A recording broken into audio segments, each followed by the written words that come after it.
The moment you open your mouth to explain yourself, you have already lost. You believe that if you just explain yourself clearly enough, calmly enough, with enough evidence, the person accusing you will finally see the truth. That belief is not just wrong, it is the exact mechanism they are using to keep you trapped in their courtroom. Think about the last time someone accused you of something you did not do, a mistake at work you did not make, a motive you did not have, a betrayal you never committed. You felt the heat rise in your chest. You opened your mouth. You produced the timeline, the witnesses, the receipts. You laid out the evidence like a lawyer in front of a jury that had already decided the verdict before you entered the room. And when you finished, the other person did not say, "I was wrong." They said, "That's what someone guilty would say." You felt the specific cold exhaustion of arguing with a wall that cannot hear you because it already knows what it wants to believe.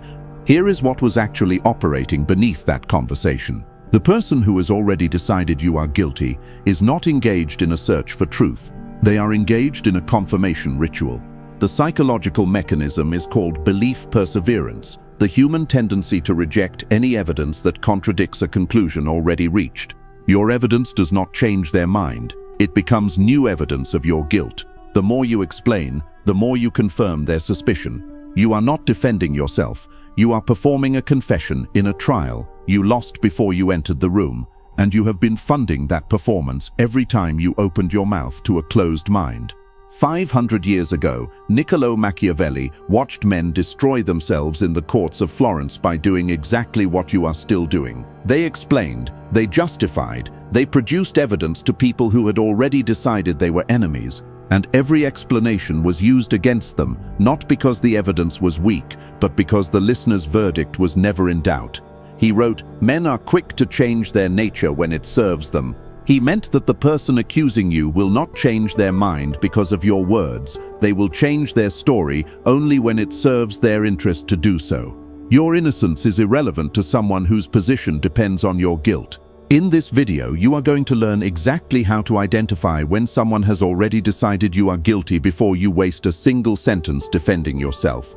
You will learn the exact 3 words that end every false accusation, the body language that makes your silence louder than their shouting, and the psychological shift that turns your accuser from a judge into a defendant. By the end, you will never again waste your breath on someone who has already decided you are guilty. You will simply walk away, and they will be the one left explaining. Before we go further, you need to understand why your biology betrays you in these moments. Because this is not a failure of intelligence, it is not a failure of argument construction, it is a failure of psychology, and it started before you were old enough to choose it. Think back to when you were 5 years old. A parent, a teacher, an authority figure who accused you of something. What was the only exit, explanation? "I didn't break it. It fell. I didn't hit him. He hit me first." You learned at 5 years old that authority figures hold the power of judgment and that your safety depended on convincing that authority that you were good. The problem is your body never got the update that you grew up. You are walking through the world as a man, carrying the nervous system of a 5-year-old child who learned that explanation is survival. Every time someone accuses you, your nervous system fires the same signal it fired in that childhood room. Explain, convince them, make them see that you are good. The cortisol spikes, the chest tightens, the mouth opens, and you have given the same response you gave at 5. When you defend yourself against someone, you are subconsciously communicating, "You are the judge, I am the child, please accept my plea so I can feel safe again." You are not speaking as a man, you are speaking as a defendant. And human beings, primal as they are, can smell the scent of submission from across a room. The man who never explains himself has killed the child who needed permission. That is not coldness, that is sovereignty. In 1513, Niccolò Machiavelli was accused of conspiracy against the Medici family in Florence. He had done nothing. He had been a loyal servant of the previous Florentine Republic. He had dedicated his career to the administration of the city he loved. His name appeared on a list of conspirators, a list that was almost certainly fabricated by men who needed scapegoats to demonstrate their loyalty to the new rulers. Machiavelli was arrested. He was taken to the Bargello, the prison and torture chamber in the center of Florence, and subjected to the strappado. His hands were bound behind his back, A rope was attached to his wrists, and he was hoisted into the air and dropped repeatedly, each drop stopping just before his feet touched the ground. The technique dislocated shoulders. It ruptured muscles. It was designed to produce confession. He had nothing to confess. He had every reason to explain. He had evidence. He had witnesses. He had a career of documented loyalty. He had the precise kind of case that, presented correctly, should have produced his immediate release. He said almost nothing. He wrote one letter from his cell to a friend. A single line that communicates the most devastating psychological intelligence of the Renaissance. He wrote, "I have not written to you to complain. I have written to inform you that I am still here." Not a defense, not an explanation, not a recitation of his innocence, a statement of existence. I am still here. 6 weeks later, he was released, not because he proved his innocence, because the political winds shifted and his accusers no longer needed him. The court that convicted him never acquitted him. He simply refused to perform in it. The man who wrote the operating manual for human power survived the most dangerous political accusation of the Renaissance by applying the single principle he would later document with the precision of a surgeon. Never enter the frame your enemy built for you. The moment you step onto their battlefield and fight by their rules, the battle is already lost. The only winning move is to refuse to acknowledge that the battle exists. Now translate that directly to your life. The last time someone accused you at work, in your relationship, in your family, in a group of people whose opinion you valued, what did you do? You argued, you explained, you produced evidence, you performed innocence for a jury that had already filed the verdict. What did that performance cost you? Not just the time, not just the energy, the perception of power. You entered the conversation as the person who was wronged. You left it as the person who looked guilty, because you performed the role of the defendant so completely that the courtroom became real. The courtroom does not exist. There is no judge. There is no jury. There is only you and your decision about whether to step onto the stage someone else built. Now let us talk about what is actually happening when someone accuses you. Because the accusation is almost never about the thing being accused. The accusation is about the response. Every person who has ever accused you has already calculated several possible outcomes before they spoke. If you defend yourself, they win.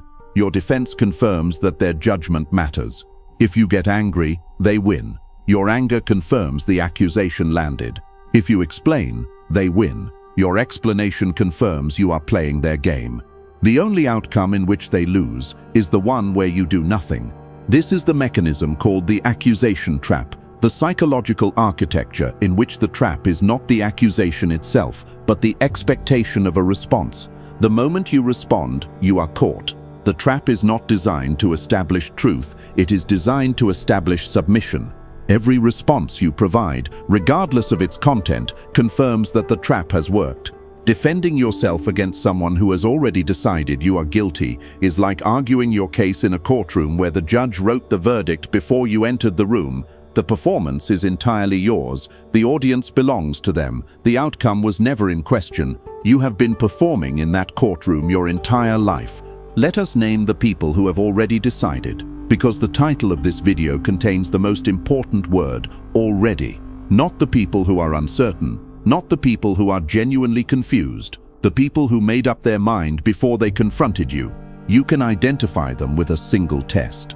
When you began your last explanation, did the other person's expression change? Not in response to your specific points at all. Did their face open or did it stay closed? Did their body language shift toward you or away from you? Did they ask a question that suggested they were incorporating new information, or did they respond to your explanation by escalating the accusation? The person who wants the truth asks a follow-up question. The person who wants submission escalates. You have been treating these two categories as the same person, because you have been too focused on constructing your argument to observe the person you are delivering it to. You kept explaining because you believed that with enough evidence, enough clarity, enough precision, the truth would eventually penetrate. It does not penetrate, not because you are a poor communicator, because the wall was built before you started speaking. The man who has already decided you are guilty is not missing information about you. He has decided what to do with the information he already has. Your additional information does not correct his conclusion. It gives him more material to reframe in service of the conclusion he already reached. You are not losing arguments, you are feeding systems that were never designed to receive what you are offering. Think about the last time you watched a public figure handle an accusation poorly. They released statements, they held press conferences, they produced documentation, they gave interviews, they kept explaining, and with each new piece of information, the public became more convinced that they were hiding something, not less. The more they said, the worse it became. By the time they were finally vindicated, nobody remembered the original accusation because the defense had become the entire story. This is what overperforming innocence looks like from the outside. The innocent do not need to convince anyone. The secure do not need to be understood. The man who keeps explaining